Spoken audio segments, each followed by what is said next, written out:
Hi, I'm Mark from Dahl Ford's Detail Center. Today we're going to show you how you can get that new car shine on your vehicle. The first step is a very thorough wash of your car.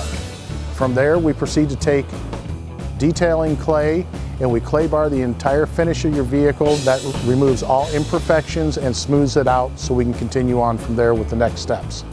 Hello, I'm TJ at Dahl Ford. I'm a detail technician and I'm about ready to buff out these swirls on this vehicle here and have some fun. TJ is getting ready to do step 3, which is to high-speed buff your paint with a buffing compound. What that does is removes swirls and imperfections in your paint. And step 4, TJ is going over it now with a final polish. What this will do is bring your vehicle's paint up to a high luster and make it look as new as we can make it. So if doing an exterior detail isn't for you, let us do it for you here at Dahl Ford's Detail Center.